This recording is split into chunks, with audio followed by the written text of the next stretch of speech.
Hello students, आपका welcome है CS maths class में। माय सेल्फ श्वेता अग्रवाल, आपकी मैथ्स टीचर। और आज हम जिस टॉपिक के बारे में डिस्कशन करने आए हैं वो है क्लास 10th की एक्सरसाइज नंबर 12.1 के क्वेश्चन नंबर 4 से।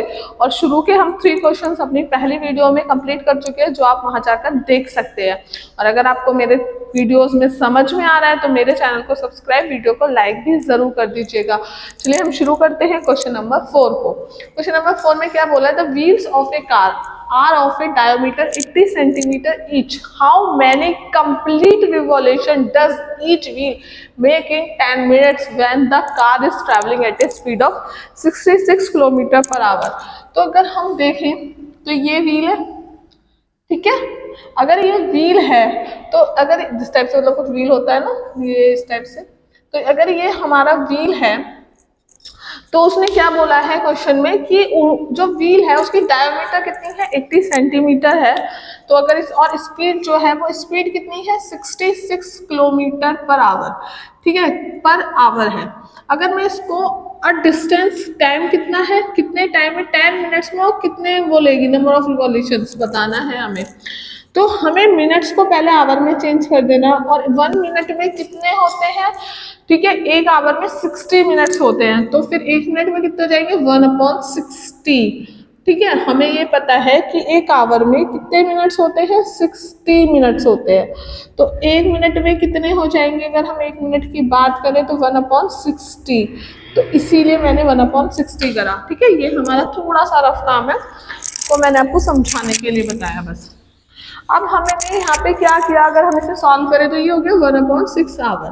ठीक है, अब हमें उन्होंने क्या बोला है कि जो डायोमीटर है वो कितनी है? 80 सेंटीमीटर है। ठीक है, तो रेडियस कितनी हो जाएगी? डायोमीटर की हाफ होती है, यानी कि 40 सेंटीमीटर हो जाएगी। अब उन्होंने हमसे क्वेश्चन में बोला क्या है?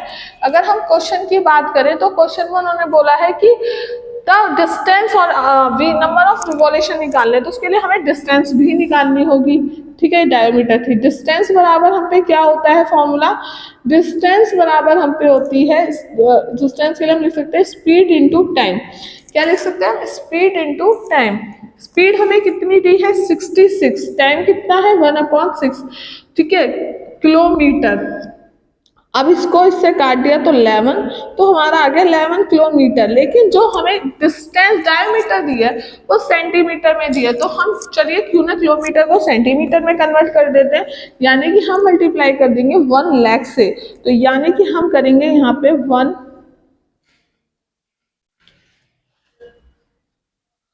ठीक है। तो यहाँ पर ये इसका जो आया वो कितनी आ गई? ठीक है, सेंटीमीटर डिस्टेंस आ गई इतनी। अब हमें पूछा है, उन्होंने पूछा है हाउ मैनी कंप्लीट रिवॉल्यूशन। तो रिवॉल्यूशंस बताने हैं हमें, तो हम वो किस तरह सॉल्व करेंगे? नंबर ऑफ रिवॉल्यूशंस कैसे पता करेंगे? नंबर ऑफ रिवॉल्यूशन होंगे टोटल डिस्टेंस, कितनी डिस्टेंस कवर करनी है? Total distance upon complete in 1 revolution, मतलब कि कंप्लीट इन 1 रेवोल्यूशन। 1 रेवोल्यूशन में वो कितने कंप्लीट करेगा? तो टोटल डिस्टेंस कितनी है? 1, ठीक है, 11 लाख 11 लाख किलो सेंटीमीटर। अब कंप्लीट रिवॉल्यूशन यानी कि एक रिवॉल्यूशन का मतलब क्या हुआ? सरकमफ्रेंस हो गई। और सर्कमफ्रेंस का फॉर्मूला हमें पता है क्या होता है? सर्कमफ्रेंस का फॉर्मूला 2πr। तो हम यही फॉर्मूला यहाँ लगा देंगे। 2 पाई की वैल्यू कितनी है? 22/7। आर कितना है? 40। रेडियस हम पे कितनी है? 40। ठीक है, तो हमने 40 लगा दिया। अगर हम इसे काटें तो हम इसे चले थोड़ा सा और सॉल्व कर लेते हैं। 1 2 3 4 5 इंटू 7 ऊपर चला जाएगा, 2 इंटू 22 इंटू 40। अगर मैं इसे इससे काटूं तो ये 2 हो गया। ठीक है, अब और कुछ हो सकता है? होने के लिए तो हो सकता है, पर चलो अभी मैं इतना इसे 2 से फिर काट देते हैं। अगर हम इसे 2 से फिर काट दें तो कितना आएगा? 5 1 2 2 3 4 5, हाँ 1 2 1 2 3 4। ठीक है, अपॉन 2 इंटू 40। फिर से मैं इसे 2 से काट देती हूँ। हाँ, 0 से मैंने 0 और काट दी, 2 से फिर इसे काट देती हूँ। तो 2 से फिर से काटा तो कितना आ गया? 2 5 00, ठीक है, अपॉन 4। फिर 4 से मैं इसे एक बार और काट देती हूँ, ठीक है। तो क्या आएगा आंसर हमारा, एक बार देख लेते हैं हम कुछ गलती तो नहीं कर रहे हैं ना। 2πr, ठीक है। तो अगर मैं इसे इससे काटूं तो कितना आएगा,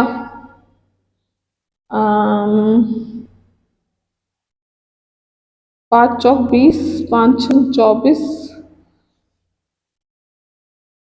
24 तो 2, 8 फिर 2 20, 5 6, 625 है। आप एक बार देखो कि क्या मेरा ये आंसर बिल्कुल सही है या नहीं है, कि इसके कंप्लीट ऑफ रिवॉल्यूशंस कितने आएंगे, क्योंकि मुझे कुछ ऐसा लग रहा है कि मैंने शायद कुछ गलती कर दी है। तो एक बार आप भी आंसर मैच करो और मैं भी करती हूँ। तो नहीं, 4375 आ रहा है, तो यानी कैलकुलेशन में ही कोई गलती हुई है। टोटल डिस्टेंस हमारी कितनी आ रही है, 11 लैक्स, और टू कंप्लीटिंग वन रिवॉल्यूशन होगा 2πr, 2 पाई की वैल्यू r 40 है, ठीक है। तो 2 पाई, ओके, ये 7 भूल गए, मैं कह रही थी ना कुछ तो हमने गड़बड़ करी है, 7। तो चलो कोई नहीं, वो तो 7 के भी यहाँ मल्टीप्लाई कर देते हैं।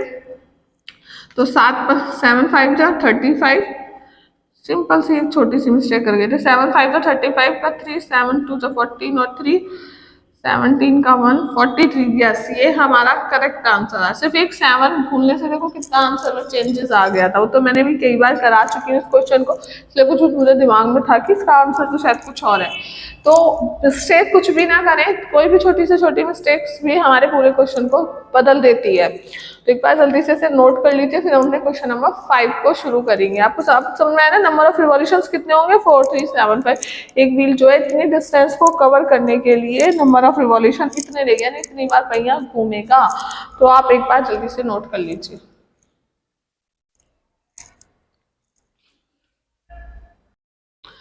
चलिए तो स्टार्ट करते हैं हमने क्वेश्चन नंबर 5 को। और क्वेश्चन नंबर 5 में हमसे क्या बोला है, if the parameter and the area of the circle are numerically equal. अगर किसी का पैरामीटर और सर्कल का और एरिया न्यूमेरिकल इक्वल है तो उसकी रेडियस सर्कल की क्या होगी, 2 होगी, पाई होगी, 4 होगी या 7। इसमें से हमें जो भी करेक्ट ऑप्शन है उसे चूज करना है।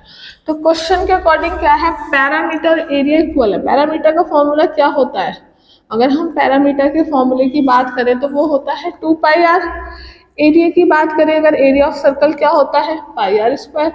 According to question, according to question ये दोनों क्या है, इक्वल है, यानी कि P is equal to A है। P मतलब पैरामीटर, A मतलब एरिया।